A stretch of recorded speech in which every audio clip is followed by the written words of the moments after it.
நேற்று தமிழ்நாட்டோட கல்வி வளர்ச்சிக்கு அடித்தளமாக இருக்க போகிற மாநில கல்விக் கொள்கையை நான் வெளியிட்டேன். உலகின் பல்வேறு நாடுகள் இருக்க, நாட்டின் பல்வேறு பகுதிகளில் இருக்க முதன்மை கல்வி நிறுவனங்களை சேர்ந்திருக்க நம்ம அரசு பள்ளி மாணவர்களுக்கு நான் பாராட்டு தெரிவித்தேன். இன்னைக்கு இந்த மாவட்ட மக்களுடைய உடல் நலனுக்கு உறுதுணையாக இருக்க போகிற செங்கல்பட்டு மாவட்ட அரசு தலைமை மருத்துவமனையை தாம்பரத்தில் திறந்து வச்சுட்டு இந்த விழாவுக்கு நான் வந்திருக்கிறேன். கல்வியும் மருத்துவமும் தான் நம்ம திராவிட மாடல் அரசோட இரு கண்கள் என்று நான் அடிக்கடி சொல்வேன். அதற்கு இந்த 2 நாள் நிகழ்ச்சிகளும் தான் எடுத்துக்காட்டு. 20,026 பேருக்கு பட்டா வழங்குகிற இந்த சிறப்பான விழாவை ஏற்பாடு செய்திருக்கிறார் மாவட்ட பொறுப்பு அமைச்சர், விழாவின் நாயகர் மாண்புமிகு தாமோ அன்பரசன் அவர்கள். அவரை பொறுத்த வரைக்கும் நான் என்ன சொன்னாலும் அதை தட்டாமல் தவறாமல் உடனடியாக நிறைவேற்றி காட்டக்கூடியவர்.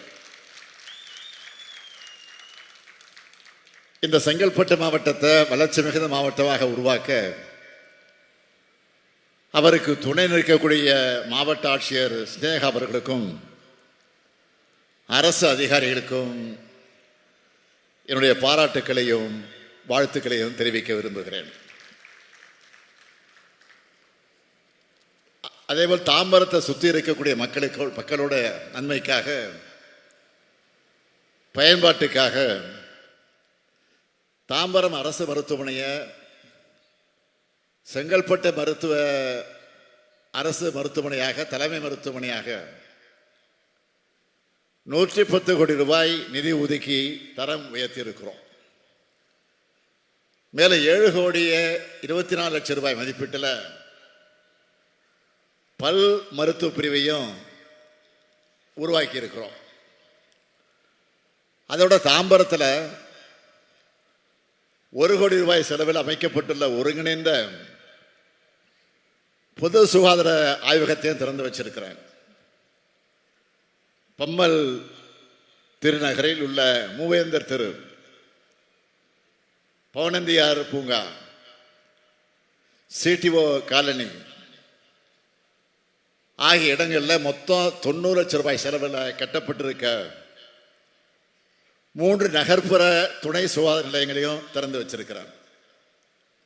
இதையெல்லாம் சிறப்பாக கட்டி கொடுத்திருக்கக்கூடிய நம்முடைய பொதுப்பணித்துறை அமைச்சர், மாண்புமிகு அமைச்சர் ஏவா வேலுவுக்கும், இந்த மருத்துவமனையில் சிறப்பாக செயல்படுத்த போற மாண்புமிகு மக்கள் நல்வாழ்வுத்துறை அமைச்சர் மா சுப்பிரமணியம் அவர்களுக்கும் என்னுடைய வாழ்த்துக்களையும் பாராட்டுக்களையும் நான் தெரிவித்துக் கொள்கிறேன். இதெல்லாம் சென்னை புறநகர் பகுதியில் வாழக்கூடிய மக்களுக்கு பயனுள்ளதாக இருக்கும். பொதுவாக நான் ஒரு அரசு நலத்திட்ட நிகழ்ச்சியில் பங்கேற்றா நான் கேட்கிற முதல் கேள்வியை, இன்னைக்கு எத்தனை பேருக்கு பட்டா கொடுக்க போறோம்? ஏன்னா ஒரு மனிதருக்கு அடிப்படை தேவைங்கிறது உண்ண உணவு, உடுக்க உடை, இருக்க இடம். இதில் உணவும் உடையும் எளிதாக கிடைச்சிடலாம். ஆனால் இருக்க நிலம் எளிதாக கிடைச்சிடாது. ஏன்னா நிலம்தான் அதிகாரம். காலுக்கு கீழே கொஞ்சம் நிலமும், தலைக்கு மேலே ஒரு கூரையும் இன்னும் பலருக்கு கனவு தான். அதனால தான் பட்டா வழங்குறதுல நான் எப்போவுமே தனி கவனம் செலுத்துவேன். அந்த வகையில் இந்த நிகழ்ச்சியை, பட்டா வழங்குகிற நிகழ்ச்சியையும் சேர்க்கப்பட்டிருப்பது உள்ளபடியே பெரும் மகிழ்ச்சி. தமிழ்நாடு முழுக்க வருவாய்த்துறை மூலமாக பட்டா வழங்கிட்டு இருக்கக்கூடிய மாண்புமிகு வருவாய்த்துறை மற்றும் பேரிடர் மேலாண்மை துறை அமைச்சர் நம்முடைய அண்ணாச்சி KKS அவர்களுக்கும் அவருக்கு துணையாக நின்று பணியாற்றி கொண்டிருக்கக்கூடிய ஆற்றல் மிகு செயலாளர் அமுதா IAS அவர்களுக்கும் ஏன் அவருடைய டீமுக்கும் என்னுடைய பாராட்டுக்கள், வாழ்த்துக்கள். ஏற்றத்தாழ்வற்ற சமுதாயத்தை, சமத்துவ சமுதாயத்தை கட்டமைக்க சொந்த வீடு இல்லாத நிலமற்ற ஏழை குடும்பங்களையும் பெண்களையும் முன்னிலைப்படுத்தி இலவச வீட்டுமனை பட்டா கொடுக்கறத நம்ம அரசு கொள்கையா வச்சிருக்கு. இப்படி வழங்கப்படுகிற கலைஞர் கனவு இல்லம், அனைவருக்கும் வீடு வழங்கும் திட்டம் போன்ற திட்டங்கள்ல பயன்பெற ஏழை எளிய மக்களுக்கு பேருதவியா இருக்கு. இப்படி நம்ம திராவிட மாடல் அரசு செஞ்ச பல்வேறு சீர்திருத்தங்கள் மற்றும் எடுத்த முன்னெடுப்புகளால நம்ம அரசு பொறுப்பேற்ற மே 2021 டிசம்பர் 2024 வரைக்கும் 10,26,734 பேருக்கு வீட்டுமனை பட்டாக்கள் கொடுத்தோம். ஆனா இது போதாது, இன்னும் நிறைய பேருக்கு வீட்டுமனை பட்டா கிடைக்கணும்னு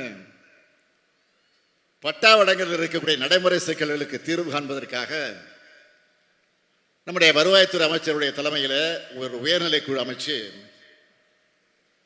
5 மாசத்துக்குள்ள 5 லட்சம் பேருக்கு வீட்டுமனை பட்டா வழங்கணும்னு ஒரு இலக்கு நிர்ணயிச்சோம். இதனால 5 மாசத்துல எத்தனை பேருக்கு பட்டா கிடைச்சிருக்கு தெரியுமா? 7,27,606 பேருக்கு பட்டா கிடைச்சிருக்கு. இதுவும் போதாதுன்னு சென்னை மற்றும் சுற்றுப்புறங்கள்லையும் பிற நகர்ப்புற பகுதிகளிலையும் ஆட்சேபனையற்ற புறம்போக்கு நிலங்களில் வாழக்கூடிய மக்களுக்கும் பட்டா வழங்கணும்னு அரசாணை போட்டோம்.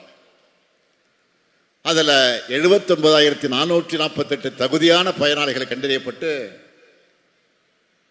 63,419 பேருக்கு பட்டா வழங்க ஒப்புதல் அளித்து 20,221 பேருக்கு பட்டா வழங்கி இருக்கிறோம். மீதமுள்ள பட்டாக்களை ஒரு மாசத்துல வழங்க நடவடிக்கை எடுத்துக்கிட்டு இருக்கோம். இப்படி 2021 இப்போ வரைக்கும் வழங்கப்பட்டிருக்கக்கூடிய மொத்த பட்டாக்களுடைய எண்ணிக்கை எவ்வளவு தெரியுமா? 17,74,561 பேருக்கு பட்டா வழங்கி இருக்கிறோம். அதாவது பல லட்சம் குடும்பங்களுடைய கனவை நிறைவேற்றி இருக்கிறோம். இதுல இந்த செங்கல்பட்டு மாவட்டத்தில் மட்டும் 41,858 பேருக்கு பட்டா வழங்கி இருக்கிறோம். இந்த மகிழ்ச்சியோடு தான் இதோட தொடர்ச்சியா இன்னைக்கு இந்த மாபெரும் விழாவில் 1,672 கோடியே 52 லட்சம் ரூபாய் மதிப்பிலான வீட்டுமனை பட்டாக்கள், அதாவது 20,021 பயனாளிகளுக்கு நான் வழங்கி இருக்கிறேன். தென்குமரியிலிருந்து சென்னை வரைக்கும் சமச்சீரான வளர்ச்சி இருக்கணும்னு ஒவ்வொரு மாவட்டத்துக்கும் பார்த்து பார்த்து திட்டங்களை நாம செயல்படுத்துறோம். தொழில் நிறுவனங்களை கொண்டு வரோம், வேலை வாய்ப்புகளை உறுதி செய்கிறோம். இதனாலதான் 11.19 விழுக்காடு பொருளாதார வளர்ச்சியோடு நம்ம திராவிட மாடல் ஆட்சியில இன்னைக்கு தமிழ்நாடு தலை நிமிர்ந்து நிற்குது. 14 ஆண்டுகளுக்கு முன்னாடி இருந்த தலைவர் கலைஞர் ஆட்சிக்கு பிறகு இப்பதான் இந்த இரட்டை இலக்க நாம அடைஞ்சிருக்கிறோம். இது சாத்தியமாயிருக்கு. நாட்டில் வேற எந்த மாநிலத்திலும் இவ்வளவு வளர்ச்சி இல்லை. ஏன் நாட்டோட வளர்ச்சியிலும் கம்பேர் பண்ணி பார்த்தீங்கன்னா நாம தான் இன்னைக்கு மிஞ்சி இருக்கிறோம். இதுதான் திமுக ஆட்சி, இதுதான் திராவிட மாடல் ஆட்சி, இதுதான் முத்துவேல் கருணாநிதி ஸ்டாலினுடைய ஆட்சி. 2011 2021 வரைக்கும் பார்த்தீங்கன்னா 10 ஆண்டு காலம் பின்னோக்கி சென்ற தமிழ்நாட்டை இந்த 4 ஆண்டுகளில் மீட்டெடுத்து வளர்ச்சி பாதையோட உச்சத்துக்கு கொண்டு நாம் சேர்த்திருக்கிறோம். இதை பொறுத்து கொள்ள முடியாத மாண்புமிகு எதிர்க்கட்சி தலைவர் திரு பழனிசாமி அவர்கள் அவங்களுடைய நண்பர் யாரு, ஒன்றிய அரசு. இப்ப அவங்க நண்பர் தானே. அதான் அவங்களுடைய நண்பரான ஒன்றிய அரசு கொடுத்த புள்ளி விவரத்தையே சரியில்லைன்னு பேசுறாரு. இப்போ அவருக்கு நான் சொல்லிக்கொள்ள விரும்புவதெல்லாம்,